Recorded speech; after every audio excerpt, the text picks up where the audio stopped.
Welcome to Purdue Commercial AgCast, Purdue University Center for Commercial Agriculture podcast featuring farm management news and information. I'm your host, Michael Langemeier, director of the Purdue Center for Commercial Agriculture.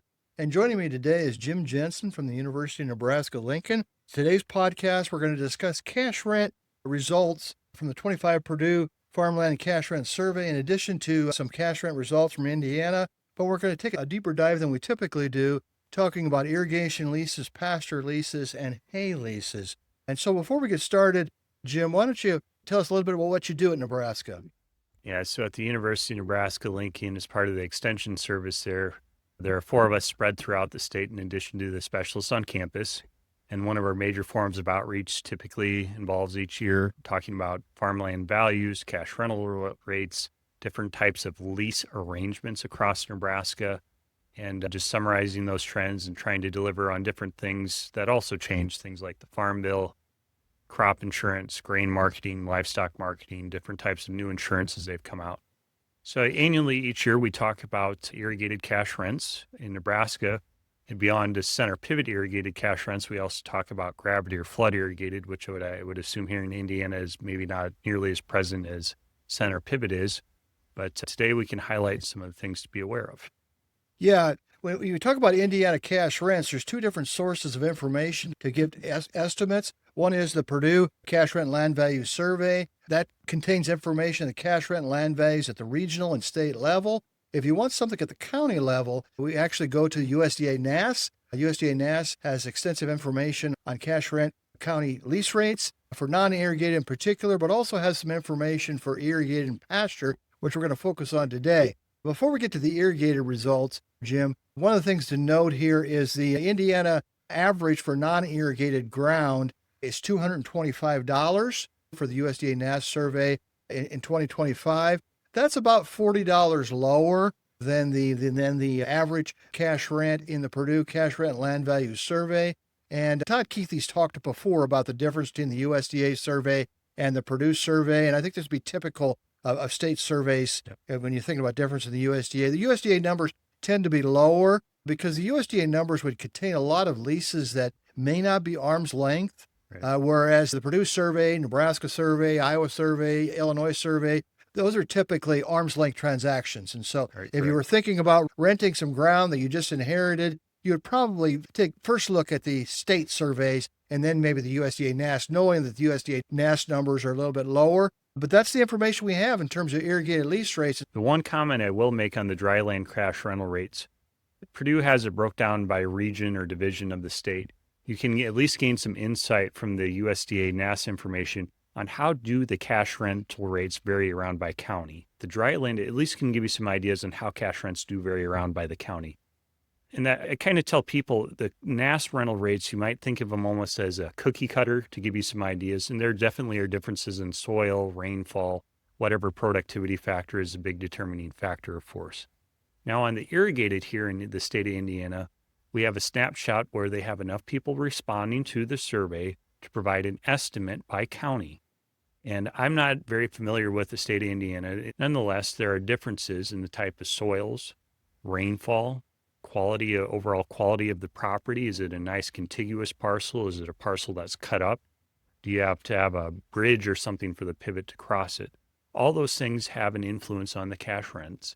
And on the irrigated cash rents, one of the reasons we see a difference on the differential between the irrigated and the dryland is just not all those things I mentioned, but also you have upkeep associated with the pivot. So whether that's maintenance, upkeep, depreciation, whatever the case might be, you also have insurance on the unit. And at least in the state of Nebraska, and I would assume the same for Indiana, with higher and higher expenses associated with establishing the irrigation equipment, insurance rates have followed, especially with having a lot of wind events in the state of Nebraska. There have been cases where the insurance premiums have almost doubled over the last 3 to 5 years. So that's why we see some of those breakouts or the differentials that we see between. It's just not a return on the land, it's also a return on those improvements associated with the irrigation equipment, the pivot, the pump, and the power unit, so the below ground as well as the above ground. And that's some of the differentials that we see here. Center pivot is the most common type of irrigation. Another thing that does happen, and this happens in Nebraska and Indiana and other states, sometimes when you have irrigation, you have the opportunity to produce maybe a higher valued crop. In Indiana, a couple examples of that is melons in the southwest, Knox County in particular, but also when you get to the north central region, we have more seed corn production. So certainly in those regions, you're going to probably see some higher irrigated cash rents than other regions that don't have those opportunities. Right. So let's talk a little bit about how irrigation equipment works in these irrigation leases. And that's one of the reasons I really wanted to have Jim on here because, Nebraska obviously has a lot of irrigation. And so they have some things that they think about when they're thinking about leases for irrigation. We'll start with some equipment lease provisions. Yeah. As I said before, the big 3 Ps of irrigation: pivot, pump, power unit. So your below ground as well as your above ground equipment. We make the general assumption, typically all the expenses associated with running and operating the pivot with respect to the physical equipment, not necessarily the energy, whether it's diesel or natural gas or propane, whatever you're pumping with.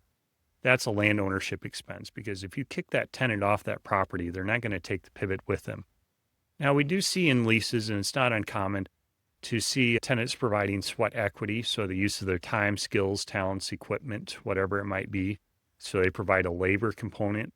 And also, it's not uncommon to see a land tenant provide some degree of parts, what we refer to as the consumables. Some of the bigger consumables, they include the nozzles on the actual pivot itself, some of the drop-down hoses, as well as the tires or the gearboxes. So you might see in the lease that people specify that the tenant's responsible for, let's say, the first $500 to even up to $1,500 a year in expenses with those consumables. Now, the cost of repairs and upkeep have increased exponentially. If you have someone come out and replace a tire on a pivot, that might be $1,000, especially if it's in the dead of summer and you can't get equipment to it and you have to carry it through a hot cornfield or whatever. On the upkeep, though, that's definitely a negotiable thing. And if you're someone struggling on setting the cash rental rate with a landlord, I typically see landlords, they sometimes fail to acknowledge the value, the sweat equity value, because if you hire an irrigation company to work on it, usually it's a service call plus so many hundreds an hour after that. So what's that tenant worth? It's a value that might be $30 an acre or something to that effect. Yeah, we talk about how the maintenance works and how the cash lease are adjusted depending on ownership. Talk a little bit about different ownership of the irrigation equipment in Nebraska. Just give us some idea how much difference there is depending on the tract of land. Yeah, so on the information we report, and I would assume with the USDA, they assume that the landowner owns the entire irrigation system, pivot, pump, power unit. If the tenant is providing one of those components, most commonly it would be maybe the power unit, the diesel engine or natural gas, whatever you're pumping with. And secondarily, it might be the pivot. So surrounding those things, we might discount that. And the one side note that I might mention is when it comes to the upkeep, we always jokingly say it's always the other party that's responsible for maintaining it. Just like when you rent an apartment or a house here at Purdue outside campus, it's not my responsibility to mow the lawn. It's not my responsibility to paint it. It's always someone else. Well, assuming when the lease initially starts, what we found based on our survey work, it's the landlord and the tenant are typically the ones responsible for the upkeep. When we say the landlord and the tenant, once again, maybe the tenant provides some of that sweat equity time related to putting air in the tires, topping off fluids, gearboxes, oil, grease, whatever the case might be. Our survey also find a third of the time the tenant takes care of it, the remainder of the time the landlord takes care of it. I can't emphasize enough, it's a joint decision between the landlord and the tenant. A tenant needs to communicate to the landlord if they see that there are issues arising. Hey, you might have to pull that pump out of the ground. Hey, you might have to re-drill that well. Let's share that as part of the lease negotiation with that landlord so we can make appropriate plans. There's significant capital outlays to drill a new well, to have any kind of major well service done. So that kind of surrounds the maintenance and upkeep. But once again, with the irrigated rental rates, it's a return on just not the land and the increased productivity of the land, it's also a return on the equipment, the upkeep, their depreciation, maintenance, things like that. So if you have a situation here, we take a look at what would we discount the cash rent. And Michael mentioned this when we first started today, there was a differential between the dry land and the irrigated. Well, there's a differential or a discount, how much you might take off the cash rent. And we found this as part of some of our survey work in Nebraska back in 23. We asked the question, if the tenant is the one providing the pivot, so the landowner owns everything except for that pivot, something happened to the old pivot or More often than not, usually you see a tenant get a new pivot on their ground. Their existing pivot on the rented ground is not that great. So they move that one off and bring their used one over. That still works better than what might be out there onto that property. Well, what we found with our survey work is just slightly over half the time, the discount is somewhere between $26 to $50 an acre.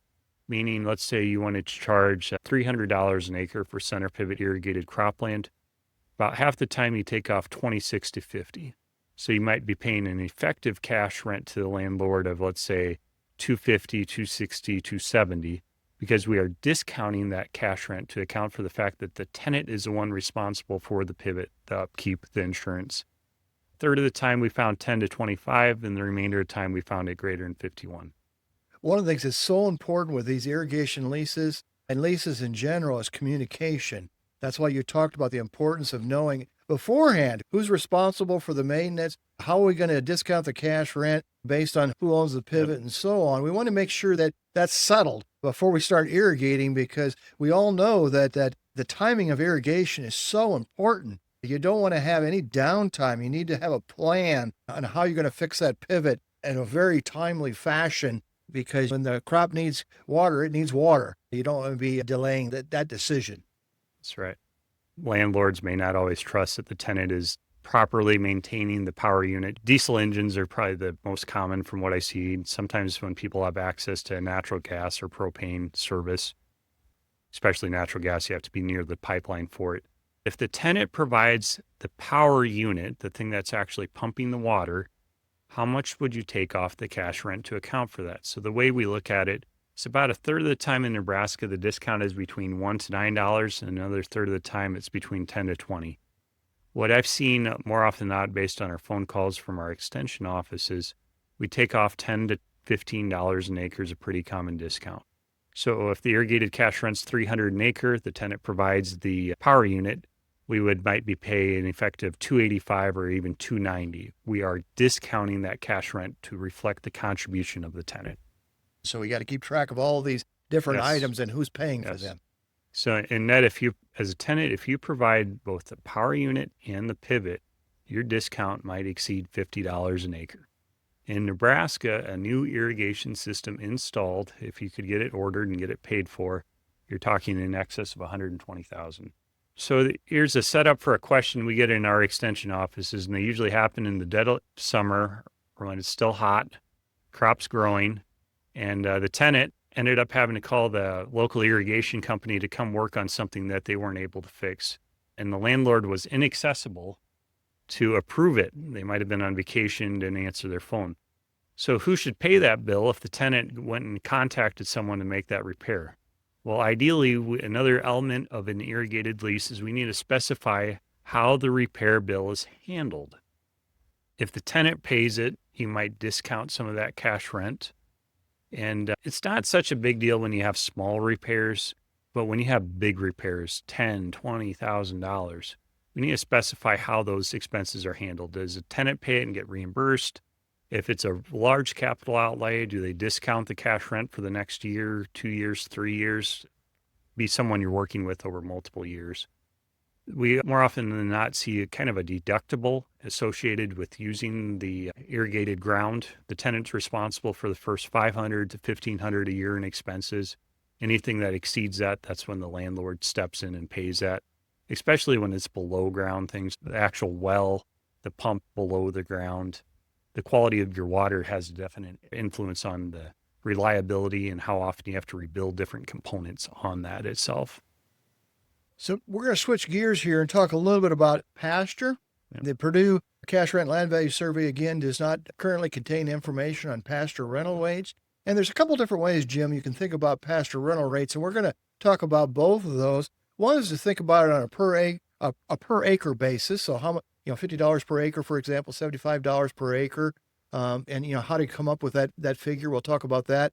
You can also think about rental rates on a cow-calf pair. That's right. And in the Western Corn Belt, Nebraska and Kansas, they talk about both. But a lot of times I'll talk about the rent for the cow-calf pair. So we're going to talk through that too. If you have rent for cow-calf pair, or maybe borrow the rental rate from the Western Corn Belt and adopt it to Indiana, how would you use that to come up with a reasonable rental rate for your pasture. Yeah, so I don't have any slides prepared today to talk about cow-calf pair rental rates, but we'll just go over that.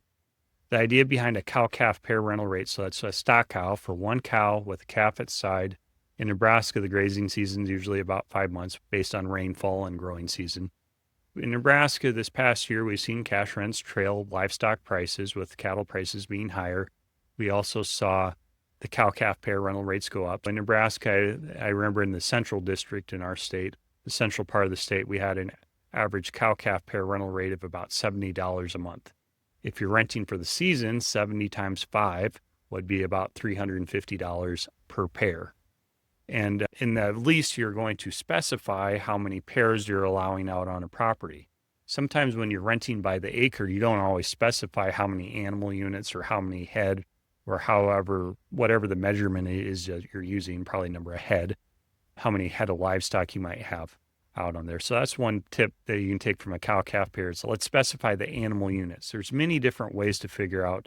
I think I've counted almost 10 different ways to figure out a cow-calf or per acre, per animal unit, per month, per week, per day, per season.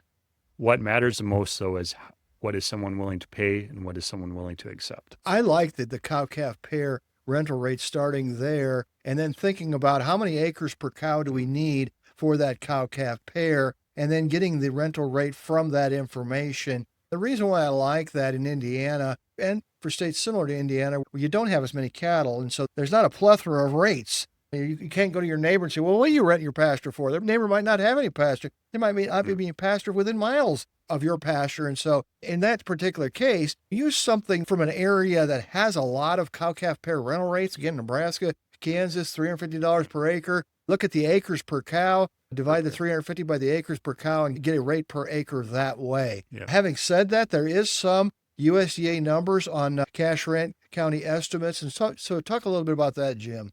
Yeah, so those folks that are just listening today, you can't see this image, but I'm pretty sure we'll probably be posting some of these at some point, the slides, and you can find this. The USDA annually releases in late August their county level cash rent survey estimates. In Indiana, there's limited irrigated as well as grazing land. In addition to dryland, I think they have a rate for almost every county in the state. Breakout that we have here varies significantly. We had a low, dollars per acre of $21.50 an acre, all the way to a high of $107 in Delaware County, down to $21.50 in Switzerland County. My guess in this state is anything that's grazing land is basically things you can't farm. So is there some factor or feature to the ground? Is it a wet parcel of ground that, it doesn't make sense to farm it, or there's limitations in farming it, but it makes it absolutely great or phenomenal grazing land? Some wet ground, some rough ground. And I would guess some of the higher rates that we have on our map here in the state probably reflect some areas that have pretty good cropland, but also don't necessarily have as much grazing land. Another consideration here, and I don't know if you collect this on your survey or not, I know Kansas has a little bit of information on this, is services provided. The big one is water.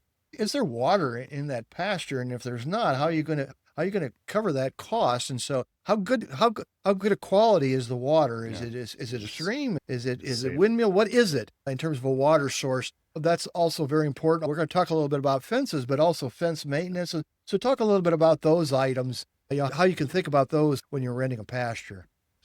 What I tell people, so the first question is always, who's responsible for upkeep, control of noxious weeds, unwanted brush, and just not shade trees.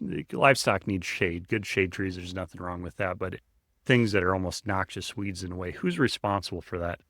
The thing we always tell people in our meetings, from what we can tell based on our phone calls, it's always the other party. It's always someone else. It's not me, it's them. Well, I try to relate this back. Imagine you're going to be living off campus outside of Purdue University here, and you're someone that's looking to rent an apartment or a home with some of your friends.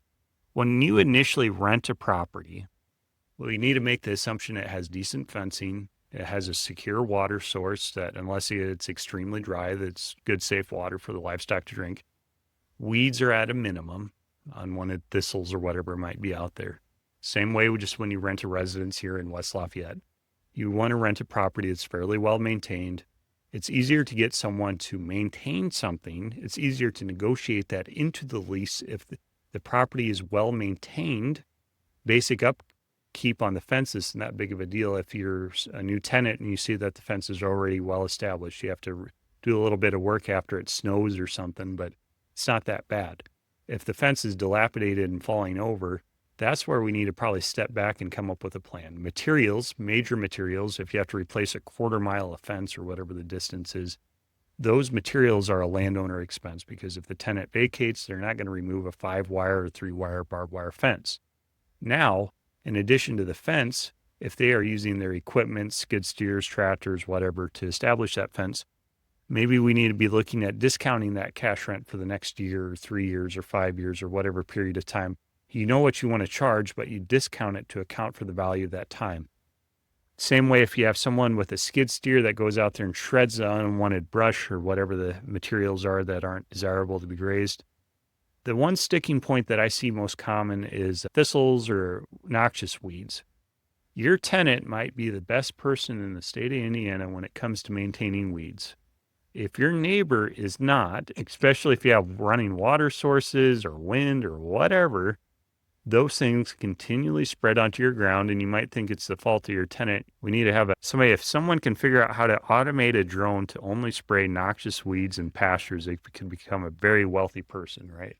Yeah. But what I tell people on herbicide expenses, at least in Nebraska, if you have a situation where the tenant's willing to do the work, but you're in an area where there's a high pressure and some of these unwanted factors related to forages, let's come up with a cash rental rate where we maybe cost share with the tenant, if you're a landowner, to split some of those expenses surrounding herbicides or whatever control measures you're using to control those things.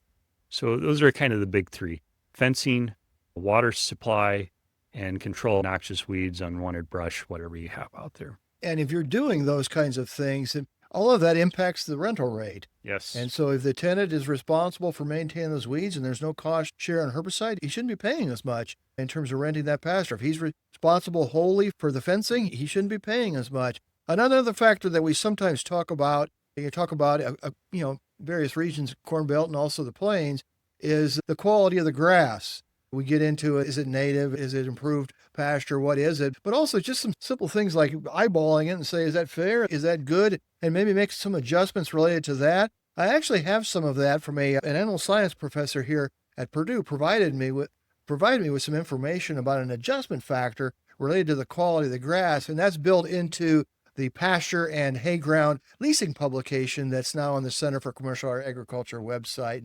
And that's why I like I'll go back to the cow-calf pair. I like that lease because a lot of times in that lease, you dictate the stocking rate. One of the problems with a per acre lease is you really need to talk about the stocking rate.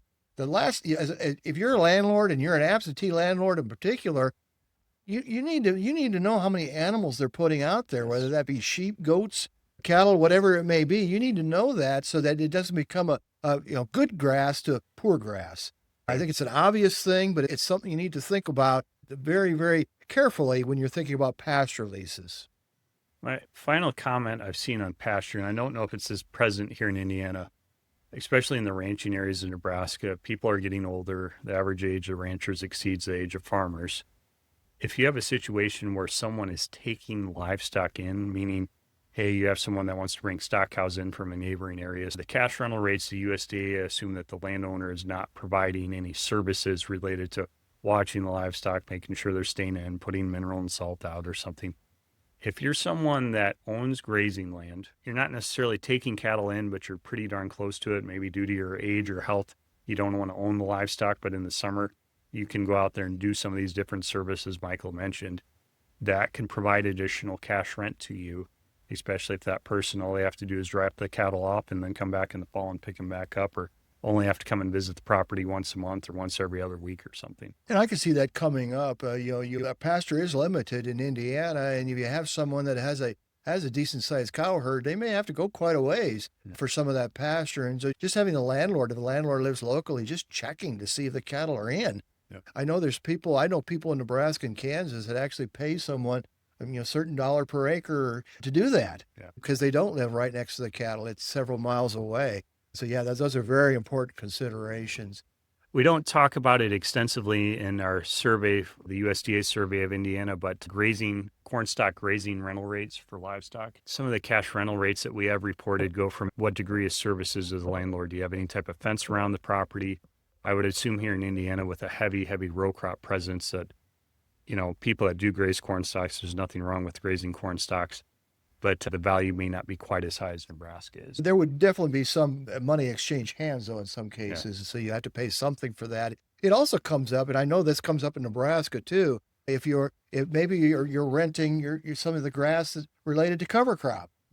I mean, we don't have as much grazing or cover crop as Nebraska would have, and that's one of the disadvantages we have in terms of cover crop is we don't have those opportunities because we don't have near as big a cattle herd. But talk a little bit about that, how that might work. Yeah, so treatment of grazing of cover crops in the monetary perspective is fairly similar to corn stalks.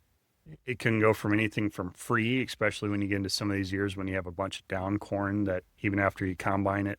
Baling of corn stalks is a little bit more of a concern with the amount of nutrients removed relative to livestock. Livestock, the nutrient cycle as the cattle roam through there, especially use the old rancher's adage, you graze half, you leave half. Now there are ways to overgraze corn stalks and some of that, and you overgraze. But cattle are a great, especially in cover crops, it's a great way if you have to terminate it. Cattle can easily do a fair amount of, utilize the forage and then almost kill it off in a way, depending on how heavy you graze it. And kind of in summary on some of the big things when it comes to grazing land that we need to negotiate different things, specifying the stocking rates, critical. The big three disaster, one of my colleagues always used to call it, was fire, hail, and drought. If you have to have an early removal of that property, what happens to the cash rents? We need to specify that.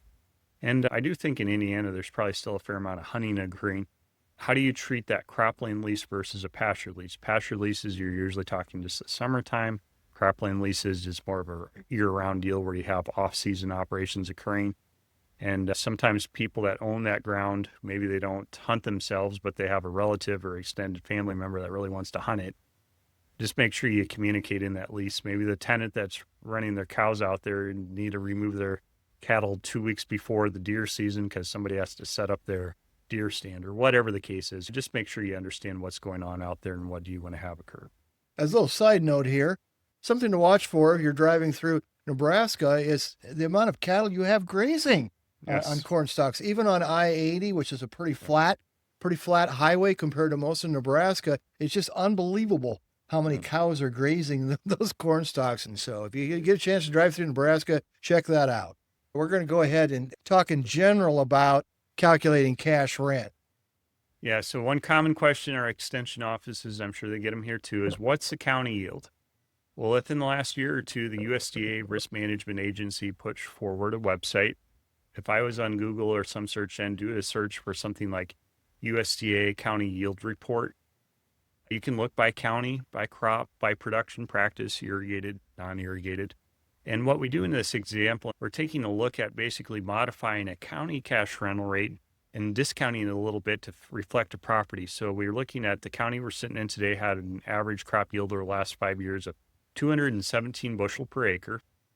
We also took a look, and just as a side note, the Purdue Farm Real Estate Survey and Report also has some of this information on the idea of what we call rent per bushel.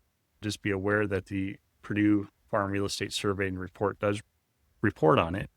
And what we start with is we had our average 5-year yield was 217 bushel per acre. If you divide the two of those together, that gives us what is called the county rent per bushel. What the county rent per bushel means is $1.38 per bushel is going towards what? It's going towards paying the cash rent. And the Farm Real Estate Survey for Purdue has some very similar estimates by quality of land and things of that nature. We're going to take that $1.38 a bushel from dividing the county rental rate or the regional rental rate by the county yield. And on our farm that we want to rent in this example, it only yields a 202 bushel per acre. It's not as productive for whatever reason. And that number might come from the APH, the actual production history from crop insurance. You might look at the last 3 years, the last 5 years, whatever the case is. Well, if you take that county rent per bushel and multiply it by the APH or your yield expectation for the property, we come up with a farm level cash rent of $278.33 per acre. The idea is we are stepping down what we know on the left-hand side of this slide. We're stepping down our county rental rate, and we're stepping it down to the farm level cash rent. If a landlord calls me and asking some general questions related to rent, I of course point them to the Purdue survey. In particular, I point them to this rent per bushel. And then my next question is, what is a typical corn yield on your farm? There's quite a few landlords don't know that. And so that's something they're going to have to ask their operator. But really, to think about cash rent intelligently, you really need that information. What's my corn yield? What's the rent per bushel? With that, I can come up with at least a first estimate or guesstimate of what the cash rent should be. There's other factors, of course, that may come in there, but it gives you a kind of a first impression of what that ground might be worth. And so I really like that method. And one of the things that we do in the Purdue survey that I'm so glad they started doing in the mid-'70s is when we have a professional farm manager or an appraiser give us land values and cash rents, we ask them, okay, that tract that you're looking at, we're calling it average productivity. Average productivity is not the same to everybody. Mm-hmm. What I call average may not be the same what someone else calls average. And so we ask for the associated corn yield with that rent and land value that they're giving us. And we have them do that for what they consider top, average, and poor quality. We ask for that information, use it when you're trying to think about cash rent for your farm or for different tracts of land. I think that's a really good way of doing that. Also, you wanted to talk a little bit about crop share leases. Yes. So what are some sources of information when we think about crop share leases? You bet. And one thing I want to plug on, some folks that you may have never heard of county rent per bushel, especially in Iowa, they talk about the CSR, the corn suitability rating. They do a very similar idea on the corn suitability rating when it comes to setting cash rent. But it's just it's a productivity value that you're trying to encompass the good, the bad, and everything in between on the features of the ground. And how does that tie into the ultimate output being the yield? Now, our second idea for setting cash rent here is called cash equivalent from crop share. So let's say we set up an example under a 50-50 crop share split, meaning the landlord gets half the yield, but they also get half the seed, fertilizer, and chemicals, or the pesticides. And on their survey, they took a look at, I pulled the fertilizer, seed, and pesticide expenses. So if you added all those up together on a corn rotation, so I believe that is corn soybean rotation, if you add the two of those together and divide that by 2, so I said the landowner gets half of that yield, so about 108.5 or about 109 bushel per acre. And this is an example we're trying to do for 2026. I thought fall of 2026, corn might be worth, let's say, $4.46 a bushel. So the landowner is getting half of the crop revenue per acre. And in addition to that, they're paying half of the big three from the prior slide, half of the seed, fertilizer, and chemical or pesticide expenses. And the difference between those two, we given before the farm, remember, a landowner has to pay real estate taxes regardless if it's crop share or cash rent. The difference between those two, that gives us what the landowner anticipates they'll make, the net return to the owner, $258.91 an acre. Now, if you look through our example we have set up, we can look at March, we can look at July, and then we can look at November. Once you pay the inputs in the United States, that's a fixed expense for that season. You can't get a refund on your chemicals. But once that seed is planted, the fertilizer is applied, those are locked in for at least that season. So we let and the yield is probably going to be different than what you exactly anticipated, although there's less yield variability in Indiana than Nebraska. But anyways, we go through the example and we let that price vary. We go from $4.46 to $3.92 to $4.27. The idea is, depending upon when you're negotiating those things, your cash rent, what you think it could be or should be, is probably going to vary. Do you know what your property yields? Do you know what the yield to price expectation is? That's probably the point of consternation between the landlord and tenant because they have different expectations. Maybe you understand the expense side, but you think the price of corn is going to be $5.46 a bushel or whatever the price is. Who knows? So this is one way to estimate cash rents for the upcoming 2026 planting season. We want to switch gears here a little bit again, and we've focused on irrigation leases, irrigated crop leases, and then we talked about pasture leases. Now I want to talk briefly about hay market price or hay leases. And one of the things that I recommend using is to have some idea of what the hay yield is and also the hay market prices. And we can use that information along with some typical shares to come up with some rental values. I think that's a very logical way to do that. So walk us through the example you've got on your slides. So the USDA has the divisions called AMS, Ag Marketing Services. And the thing I'll point out on the USDA hay report for Indiana, from what I could see, there were 2 hay auctions that they reported on. And I think they report every other week, or one's 1 week and one's the following week. Depending on where you're living at in the state, you might pull from a neighboring state. If you're in southern Indiana, maybe you're going to pull from, I don't know, Tennessee or something. Just be aware that depending on where you're at in the state, you might have to look at a neighboring state because the number of sales might be low certain times throughout the year. And it's a resource that you can find online that you don't have to pay anything or have a subscription through. The example report we pulled together here, we took a look at pulling together some price ranges. And one interesting thing that stood out to me when I looked through the prices of what they call mixed hay, grass hay, prices in Indiana this year are about twice what they are in Nebraska. So obviously there's some distance. You can't move hay unlimited distance like you can a grain. It's not as compact, but we use the price based on the USDA report here. And so if you do have a cow herd, not only you have to go further to probably get some pasture for all your cows, you probably have to go a ways to get hay if you're not producing yourself. And so it's a more challenging situation when it comes to pasture and hay in Indiana for the cow-calf producer than it would be in Nebraska. Plus, we actually got rain this year. Yeah. 2 years that we've had in some areas very favorable rainfall amounts. So in this example, we take that cash equivalent from crop share and we apply it to cash equivalent from hay share. We know we want to work together. We just don't know what we should charge for cash rent. Maybe it's an odd shaped field. Maybe it's on the side of a hill. That's why we don't crop it. So let's say this field yields 2.5 tons per acre. Maybe you cut it once, maybe you cut it twice, who knows? But if you get 2.5 tons per acre, we have 2 situations. We could do a 1/3, 2/3 split, or we could do a 50-50 split. So the landowner is going to get a third in the one example, half of the yield in the other. And based on the prices, you can't see this if you're just listening along today. Well, we used a price of $190 a ton. So let's make the assumption it's fairly good quality hay. And under the 1/3, 2/3 expense or split, crop share or hay share, the landowner is not paying for any expenses. On the right-hand side, let's say they put down $50 worth of fertilizer with the tenant, and they also spent $20 on spraying some noxious weeds or something. So they invested $70 an acre. Remember, we split half the seed, fertilizer, chemicals. So the landowner is going to take off $35 under the 50-50 split because they have to share in some of those expenses. So the hay gets put up, you bale everything, you count the number of bales. The landowner gets a third in the one case, they get half the bales, and then the tenant turns around and says, listen, why don't we go weigh some of these, and why don't I just haul these off and write you a check? Cash equivalent from hay share. We're taking the yield, and depending on how much the landowner invested, they are getting an effective cash rent. They get a gross check divided by the number of acres, and that's how we figure out the cash rent. I'm using a very similar calculation in my pasture and hay ground leasing publication. In fact, I use a 1/3, 2/3 in there. Very similar to the example that you're talking about here. I think it makes a lot of sense. Yeah, what's the yield? What's the price?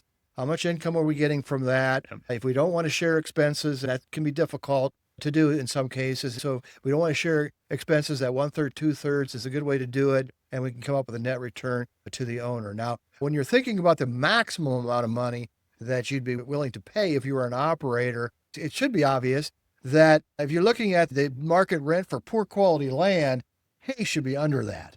Yep. And so if I'm in an area where my poor quality land is getting $200, hay should be something south of that.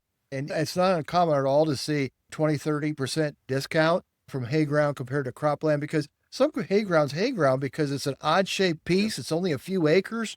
It's just not suitable for cropping for whatever reason. So that's why it's hay ground. Well, it shouldn't rent for as much as cropland. And so if you're a landlord, just remember that you're not going to get the same rent, not even, in some cases, not even close to the same rent as you'd get if you were growing wheat, corn, or soybeans.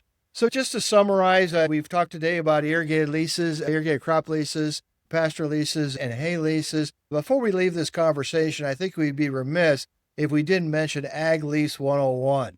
This is an excellent website. The North Central Farm Management Committee put this together years ago. There's information in here about the different types of leases, advantages, disadvantages of fixed, flexible crop share leases.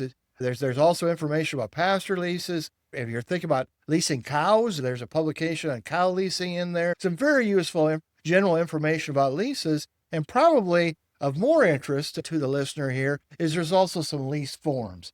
Now, don't use these blindly, but there certainly gives you a place to start. Yes.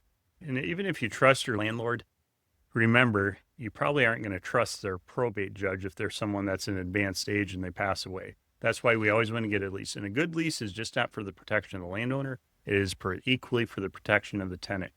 And if you sign a 5-year lease with someone that's in their 90s, that lease is in effect until it is terminated. So just make sure you get whatever you want to do, get it in writing. You can go see a private attorney. You can get Ag Lease 101 is a good place to start. I've seen it's a fairly, 4 or 5 pages long.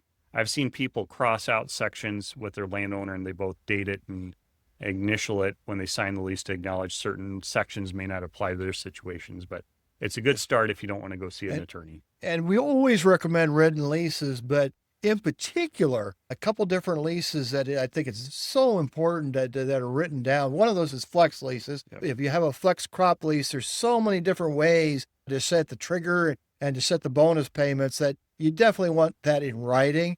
The other one is pasture. I think it's so important to have these pasture leases in writing because you need to know stocking rate. You want to make sure that they're not overstocking or even understocking, properly stocking that pasture. Make sure that that's in there. You want to make sure that there's something in there about services.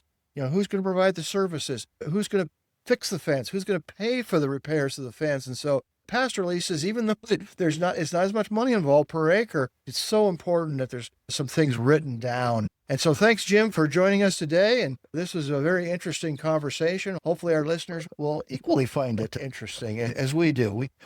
You do a lot of lease meetings in Nebraska, and I do a lot of lease meetings here in Indiana. And so we've tried to cover some of the things that come up when we're talking to landlords and operators. So that concludes this podcast focused on cash rents. I encourage you to take a look at that. Also, we have a separate podcast related to land values. I encourage you to also watch, listen, check out the slides, check out the written material related to land values. Thank you for joining us. All right, very good.